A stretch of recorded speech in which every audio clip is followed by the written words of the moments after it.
$12 for these meat pies and $11 for the sausage rolls. Now, of course, that's Australian dollars, but that equates to probably like $8 and I don't know, $7 in America. And I got to admit, that's pretty steep. The crazy part is for me, if you find, these extremely rare places that sell these Aussie foods like this, like we have found, surprisingly, ours are even more expensive. So ours are literally like $12 American, which would be like $17 or $18 Australian or $15 Australian, something like that, right? I'm doing rough calculations here, but you get my point. These are still actually even more expensive in the U.S. But from what I've heard from you guys, for Australian standards, these are very expensive. And that's tough to see when it's like sometimes like a 50, 60% price increase just because of the area you're in. That could get pretty frustrating. And of course, people in the comments are mind blown that they get away with that. Some rumors saying that you don't even get tomato sauce with this or anything. So yeah, that definitely sucks. I don't think this place is going to be successful if people catch on to that. I do have to say, regardless of the price, these just look so good because this is not something we see, right? I will also say the ones I've had, I guess, even though they were expensive, I kind of feel a little bit better about it because the ones I had were big. Like the sausage roll I got in Nashville, Tennessee, it was an Australian restaurant or an Australian cafe, literally owned and ran by an actual Australian, right? I have to say the sausage roll was probably double that size, and it was phenomenal. And it came with tomato sauce. So at least, I got a lot for my money, I guess, if you think about it, even though it was pricey. Here's the important question. Which to choose? 3 chicken salts available at my local. Which is better? Nice and tasty? What is this, Mitani? Or Anchor? The original chicken chippy flavored salt. Now, of course, me as an American that doesn't really have chicken salt as a popular and well-known option, I would take any of these because, let me say, again, very fortunate. I have received chicken salt. We've tried it. I like it a lot, right? And I would take any of these. So I'm not going to weigh in here, but I would love to see from you guys. You got to tell me down below, which of these are you going for? I guess I'd go for the nice and tasty only because it looks like, clearly it's the biggest one. It's twice the size of these. So I guess I'd go for that one. And it does say Australia blended and owned. Most popular in the comments on Reddit seem to be for nice and tasty. All right, now I seem to always do one of these, unfortunately. These are not my favorite posts to do, but it's kind of interesting to see that perspective of, basically that times are rough, man, right? Cost of living is through the roof. Things are just expensive and annoying. And this is more proof. Now, apparently, you guys have the show, Deal or No Deal, in Australia. Of course, we, at least at one time, had that here in the U.S. as well. I will admit I have not watched that show since probably 2010, 2011. Like, that would be my best guess. And back then, it was fun. It was what it is. It was just, your average game show. Didn't hate it, didn't love it. It was just fine. And I do remember the prize pool being pretty steep, like most game shows. I mean, most people don't win the maximum amount, but if, you were to get it, it's usually big. I'm thinking maybe $1-2 million, at least $500,000 at the very least, but usually around $1 million always on most game shows. Times are real rough because this says, we're living in a cost of living crisis when the Deal or No Deal jackpot is $100K. Look at this. These first prizes are 50 cents, $1, $5, $10. Like, are you freaking kidding me?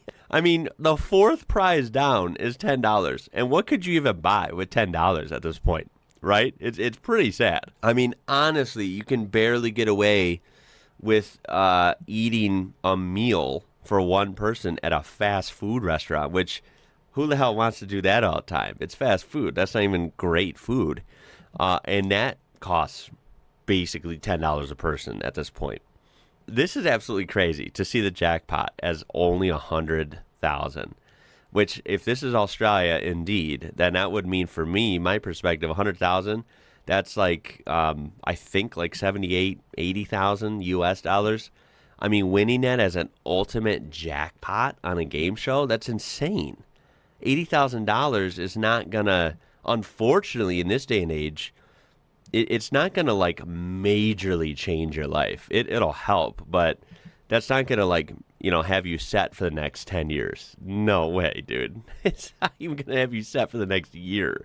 It's just gonna help. That's about it. And of course, people say it used to be 2 million. That's what I thought. It was like at least 1 million, maybe even 2. They used to give away a car with it as well.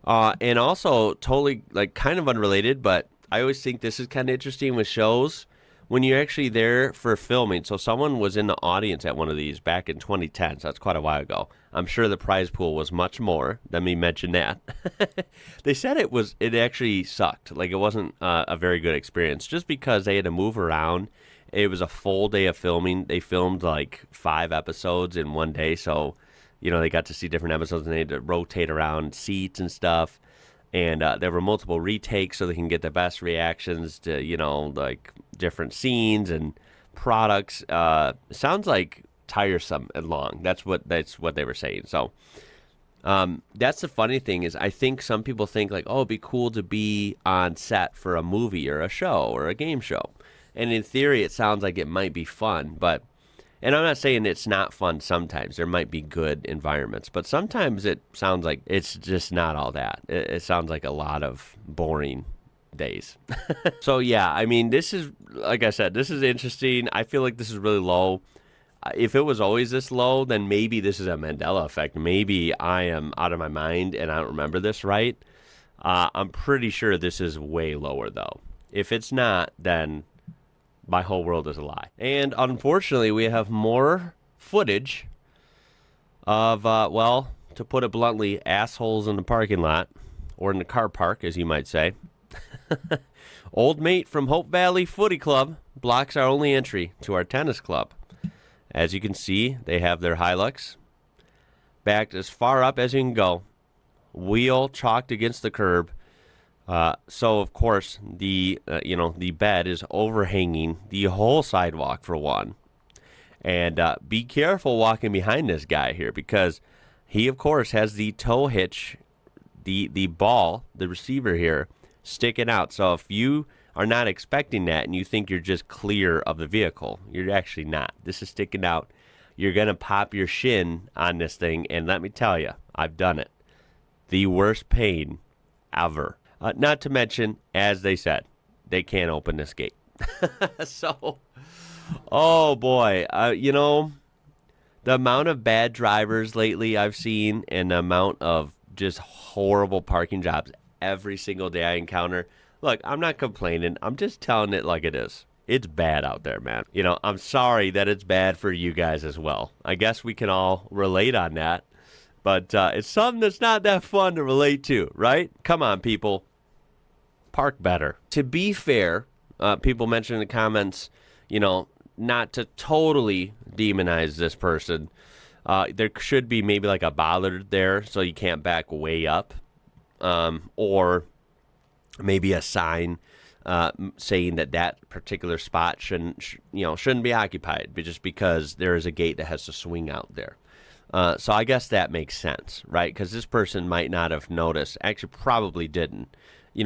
I could probably make this mistake. If you're not going to this tennis court here, you might not know where the door is. You're just parking, and you're not going to look for like, hey, is there a gate door behind me that swings open?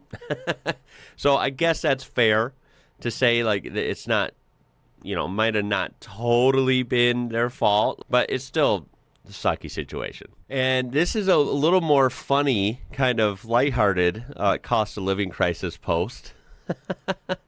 This is recent from yesterday. Australia's cost of living crisis has hit poor, healthy Harold. Had to downsize his rig.